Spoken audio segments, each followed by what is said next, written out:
नमस्कार, आप देख रहे हैं लोकतंत्र और मैं हूं आपके साथ दिशा बिष्ट। आज के दिन इतिहास के पन्नों में सदा के लिए दर्ज हो गया है। 500 साल से जिस मंदिर निर्माण के लिए करोड़ों राम भक्त लड़ाई लड़ रहे थे, मंदिर निर्माण की प्राण ली, वो प्रण आज पूरी हुई है। प्रधानमंत्री नरेंद्र मोदी ने अयोध्या में मंदिर निर्माण की नींव डाली, तभी भव्य, दिव्य और अलौकिक राम मंदिर निर्माण के सपने में पंख लग गए।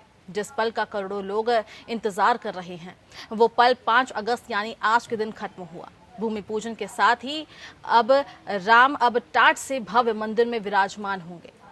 पूरा देश राममय हो गया है। देश में पटाखे फूट रहे हैं, दीप जलाए जा रहे हैं। तो सवाल मेरा महंत दिव्यागिरी जी आपसे है कि 500 साल बाद आज अब राम मंदिर बनने जा रहा है।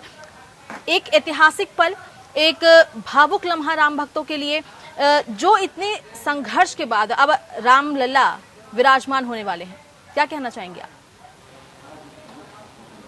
जी बिल्कुल दिशा जी, मुझे लगता है 492 वर्ष बाद, 76 युद्ध लड़ने के बाद, 4 लाख से अधिक राम भक्तों के बलिदान के बाद और 25 पीढ़ियों से अधिक प्रतीक्षा करने के बाद अगर आज का दिन भूमि पूजन के लिए चुना गया है, तो इससे बेहतरीन भारतीय जनमानस के लिए, भारतीयता के लिए और उसकी संस्कृति के लिए, जिसके राम घट घट के राम हैं, एक जनमानस के देवता हैं, वो सिर्फ हमारे आराध्य ही नहीं, हमारे एक आदर्श व्यक्तित्व के रूप में भी हैं।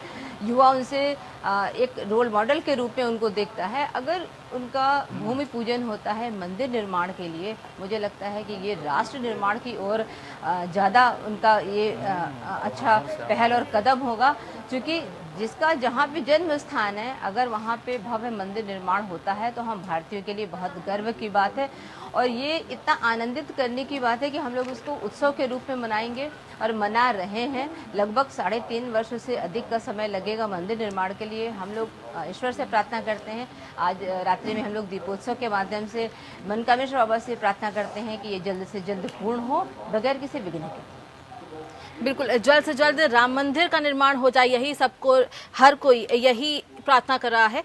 स्वामी विशालानंद जी, सवाल मेरा आपसे ये भी है कि 5 अगस्त आज जिस तरीके से सांस्कृतिक आज़ादी इसको कह सकते हैं, हर जगह जश्न का माहौल है, पटाखे फूट रहे हैं, लोग बहुत ज़्यादा खुश हैं, राम भक्त बहुत खुश हैं, तो क्या आपको लगता है कि हर साल अब 5 अगस्त को इसी तरह दीपावली की तरह मनाया जाएगा? मुझे लगता है ये कुछ जिसको हम कह सकते हैं मॉडर्न फेस्टिवल्स या नेशनल फेस्टिवल्स ही हमारे देश में नए शुरू हो रहे हैं। 5 अगस्त को ही 70 साल पुराना कश्मीर इशू सॉर्ट आउट हुआ था। 5 अगस्त को ही आज 500 साल पुराना एक इशू सॉर्ट आउट हुआ है। तो जितनी भी गांठें लगी हुई थी, गांठें फंसी हुई थी, वो कहें तो वो सुलझ रही हैं। वो जो उलझनें फंसी हुई थी बहुत समय से, लंबे समय से, वो सुलझ रही हैं।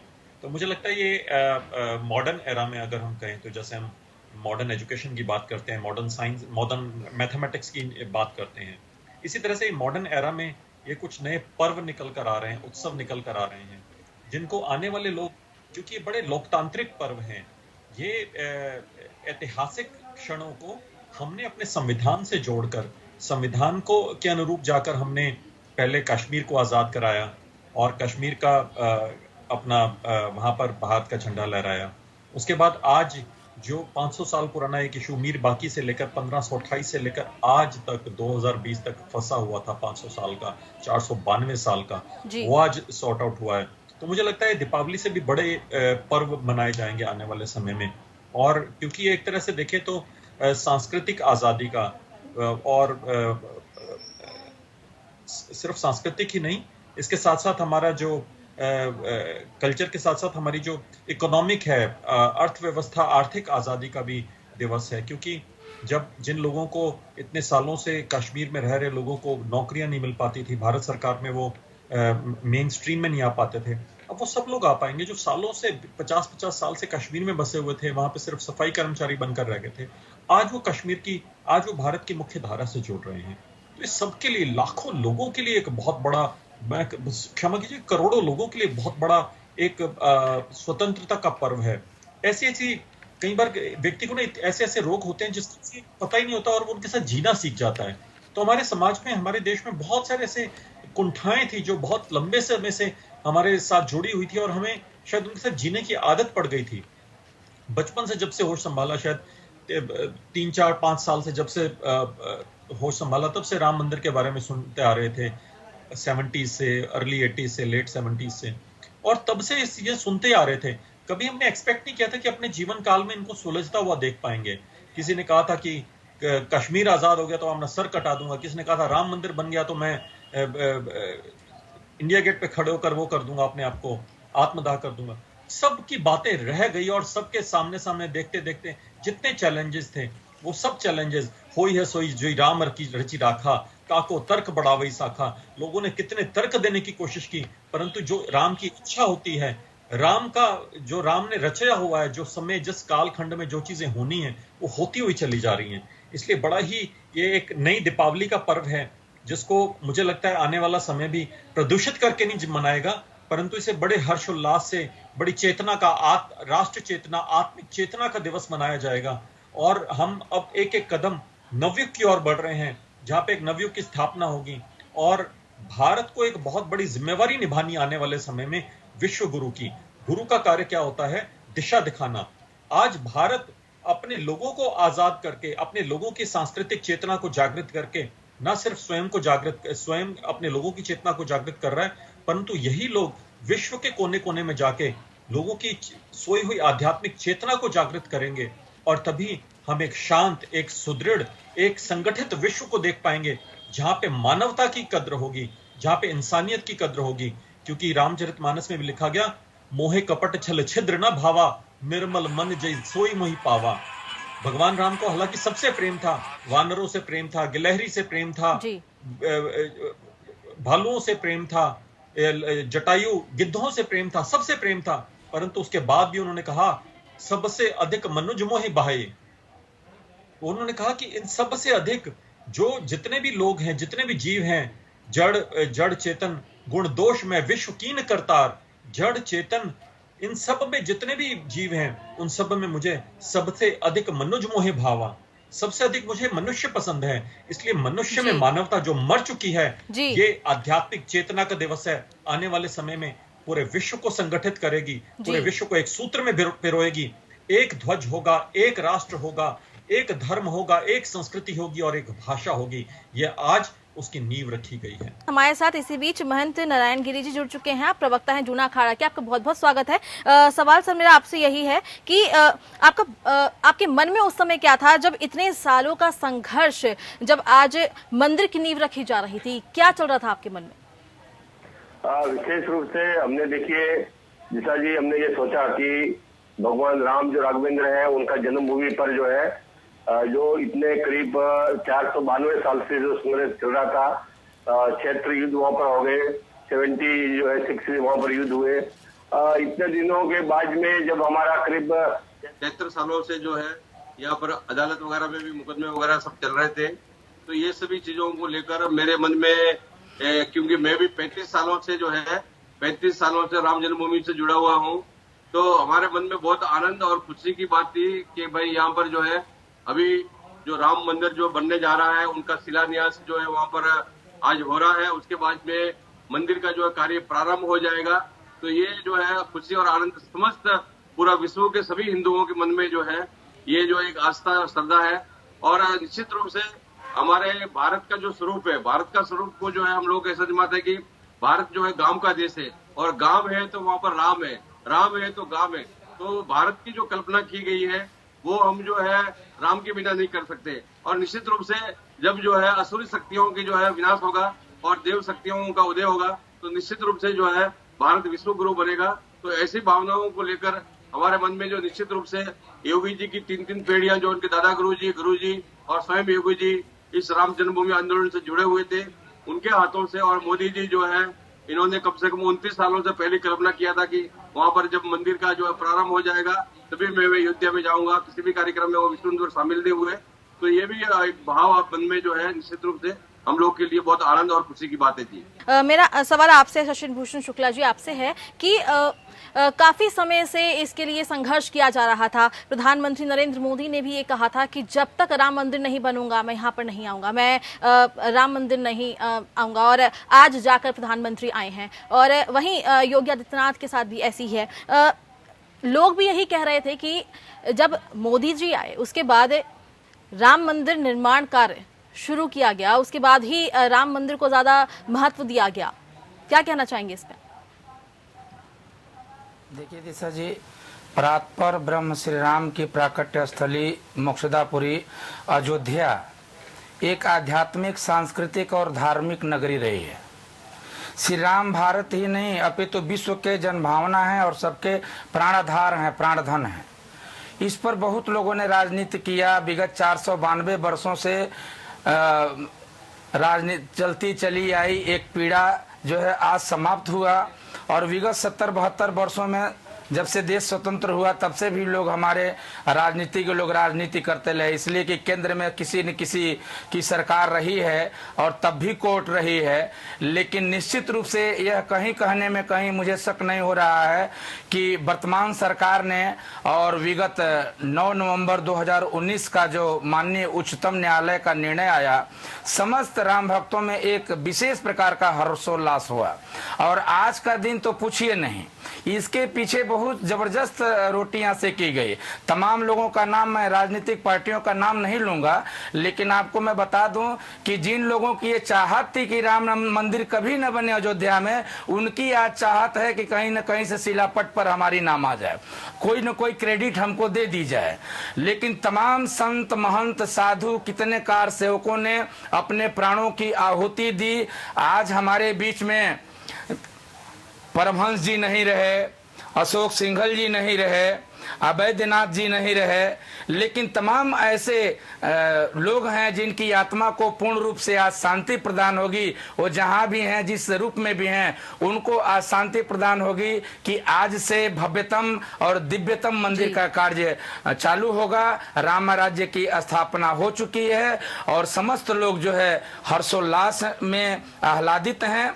और मैं क्या कहूं, बस यही आ रहा है कि मंगल भवन अमंगल हारी द्रवऊ सुदशरथ अजिर बिहारी राम कथा शशि किरण समाना संत चकोर करहीं जे ही पाना सीताराम चरण रति मोरे अनुदीन बढ़ाऊं अनुग्रह तोरे। मैं मर्यादा पुरुषोत्तम भगवान श्री रामचंद्र जी के श्री चरणों को कोटसा नमन करते हुए यह प्रार्थना करता हूं कि जो विश्व में इस समय कोरोना नामक महामारी फैली हुई है, भगवान हे प्रभु विश्व को इस महामारी से निजात दिलाइए और हम समस्त लोग आपस में मिल मिला करके भगवान के श्री चरणों से लगे रहें।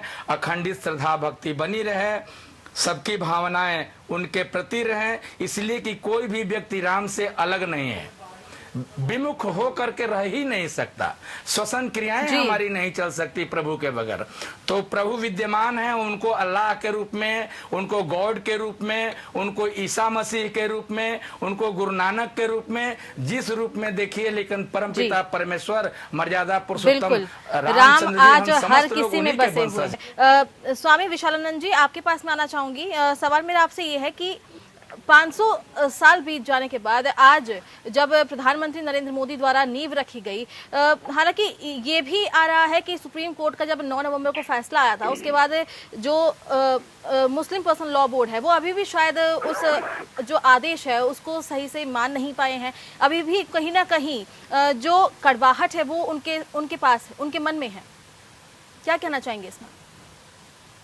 ये बहुत ही संकीर्णता उन्होंने आज सुबह जो ट्वीट करके अपने दिखाया, ये बहुत ही संकीर्णता थी। इस तरह का व्यवहार उनसे अपेक्षित नहीं था, क्योंकि हमारी संस्कृति, हमारे शास्त्र तो ये कहते हैं, हमारा जो भारतीय दर्शन है उसके अनुसार तो ये हमारे उपनिषदों में लिखा है, अयम नित्यम परो वेति गणना लघु चेतसाम उदार चरिता नाम तु वसुधैव कुटुंबकम। हमारी संस्कृति में तो वसुधैव कुटुंबकम की कल्पना की गई है कि जहां पे लोग अपनी संकीर्णताओं को त्याग कर एक विशाल वसुधैव कुटुंबकम के भाव से सब संगठित होकर चलते हैं एक परिवार में। कोई किसी से छोटे बड़े इस तरह के भेदभाव दुर्भाव रखकर नहीं चलता। आप देखिए, आज तो उनको भी बुलाया गया जिन्होंने इतने वर्ष तक, जिनके परिवार ने राम जन्मभूमि के खिलाफ लड़ाई लड़ी, उनको भी हृदय से लगाकर बुलाया गया। जी। बाली का वध करने के बाद भी जब लक्ष्मण को लगा कि अब ये शायद ये स्थान भी हमें संभालना पड़ेगा, भगवान राम ने कहा नहीं नहीं, ये स्थान सुग्रीव संभालेंगे। और उसके बाद भी जब लंका पर भी विजय प्राप्त की, तो लक्ष्मण ने, और जिस समय उन्होंने विभीषण को बुलाया कि विभीषण अब यहाँ का राजपाट तुम संभालो, लक्ष्मण एकदम क्रोधित हो गए कि प्रभु हम इसको क्यों दे रहे हैं, ये तो शत्रु का भाई है, इस पे तो हमें अयोध्या का वो होना चाहिए, आधिपत्य होना चाहिए। तो भगवान राम ने कहा जो अपनी मातृभूमि से अधिक प्रेम करता है उसी को वो स्थान देना चाहिए। जो मातृभूमि, जो मदरलैंड से, जो मातृभूमि से प्रेम हमें अपनी अयोध्या से है, वो हमें कभी लंका से नहीं हो सकता। इसलिए उन्होंने उनकी जन्मभूमि उनके हवाले की, विभीषण के हवाले की, और अपनी मातृभूमि को लौट आए, अयोध्या को लौट आए। इसलिए ये जो संकीर्णता आज दिखाई है, हम एक डेमोक्रेटिक वे से, कोर्ट से होते हुए कितने सालों तक, अगर हमारे लोग कहते हैं असहिष्णुता की बात करते हैं, अरे सहिष्णुता देखनी है सनातन संस्कृति की, हमारी हिंदू संस्कृति की देखनी चाहिए। 500 साल तक सिर्फ हमने एक लोकतांत्रिक तरीके से न्याय आने का हमने इंतजार किया, और जब वो न्याय आया तभी हमने वहां पर राम की पहली ईंट लगाई। परंतु वो लोग जो इसे मस्जिद कह के संबोधित करते हैं, इतने साल तक वहां पे ना कोई नमाज हुई, और ये तो उनके कुरान में भी प्रतिबंधित है कि कब्जा की हुई जमीन पे आप नमाज अदा नहीं कर सकते। आपने 500 साल से वहां कुछ नहीं किया, उसके बावजूद भी आप सिर्फ कब्जा करके बैठे रहे। बहुत संकीर्णता का आज उन्होंने उद्घोष किया है, उन्होंने अपना संकीर्ण दृष्टिकोण दिखाया है, और उन्होंने लिखा है कि समय हमेशा एक सा नहीं रहता, आने वाले समय में हम पुनः इसका लौट कर जवाब देंगे। ये बहुत ही, ये एक तरह से धमकाने वाली बात है। तो इसका पूरी सरकार को भी, पूरे बल्कि मुसलमान भाइयों को सामने आना चाहिए और उनको कहना चाहिए, जो उन्होंने लिखा अंत में अपने ट्वीट के उसमें, no need to be heartbroken, situations don't last forever. मैं ये कहना चाहूंगा ऑल इंडिया मुस्लिम पर्सनल लॉ बोर्ड के पदाधिकारियों से कि आपको डूब मरना चाहिए। यदि आप अपने आप को इस देश का नागरिक मानते हैं, आपको आज ही रिजाइन देना चाहिए। बल्कि जो इस देश में रहने वाले राष्ट्रभक्त मुसलमान हैं, उनको, इन लोगों को, AIM ऑल इंडिया मुस्लिम पर्सनल लॉ बोर्ड के पदाधिकारियों को, उनको पद से हटाकर फेंकना चाहिए कि ये लोग जो देश में शांति नहीं चाहते, देश में एकाग्रता नहीं चाहते, देश में संगठन नहीं चाहते, ऐसे लोगों को इस देश में कोई स्थान नहीं है। हम राम मंदिर तक सुप्रीम कोर्ट से होते हुए 500 साल तक इंतजार करके पहुंचे हैं, जहां पर हमारे आराध्य प्रभु श्री राम का जन्म हुआ। आज वेटिकन की बात करें, मक्के की बात करें, तो हमने कभी उन पर अपना दावा नहीं जमाया, परंतु भगवान श्री राम भारत ही नहीं, विश्व के अनेकों देशों के आराध्य हैं। जितने भी संप्रदाय हैं भारत में, उन सभी संप्रदायों के आराध्य हैं। और हिंदू ही नहीं, मुसलमानों ने भी इसे, उन्हें इमाम हिंद कह के संबोधित किया। तो उसकी जन्मभूमि जहां पे वो पैदा हुए हैं, वहां पर आपको मंदिर बनने पर इतना ज्यादा आपके अंदर वो भरा हुआ है। और उन्होंने आज ट्वीट करके क्या कहा, मैं पढ़ के सुनाना चाहूंगा। बाबरी मस्जिद was and will always be a masjid. Hagia Sophia is a great example for us. Usurpation of the land by unjust, oppressive, shameful and majority appeasing judgment can't change its status. No need to heartbroken. Situations don't last forever. ये जिन्होंने appeasing judgment don't change its status लिखा है, ये शर्म करें ये लोग। ये भारत के सुप्रीम कोर्ट के ऊपर प्रश्न चिन्ह लगा रहे हैं, कंप्लीट सुप्रीम बेंच के ऊपर क्वेश्चन मार्क लगा रहे हैं। इनको इमीडिएटली कंटेम्प्ट ऑफ कोर्ट करते हुए इनको सलाखों के पीछे डालना चाहिए। They should be answerable for this unjustified statement. बिल्कुल, काफी लंबे संघर्ष के बाद आज राम मंदिर निर्माण का भूमि पूजन किया गया, लेकिन जिस तरह से ऐसे ट्वीट आते हैं, इस तरह की बातें, बयानबाजी आती है, ये कहीं ना कहीं दर्द देने वाली होती है। आप सभी मेहमानों का बहुत बहुत शुक्रिया हमारे साथ जुड़ने के लिए, इस खास चर्चा में शामिल होने के लिए, क्योंकि आज का जो इतिहास है वो पन्नों में सदा के लिए दर्ज हो गया है। और आज 500 साल से जिस मंदिर निर्माण के लिए करोड़ों राम भक्त लड़ाई लड़ रहे थे, वो निर्माण आज उसका भूमि पूजन हो गया है। और इसी के साथ लोकतंत्र में बस इतना ही। आप बने रहिए हमारे साथ। नमस्कार।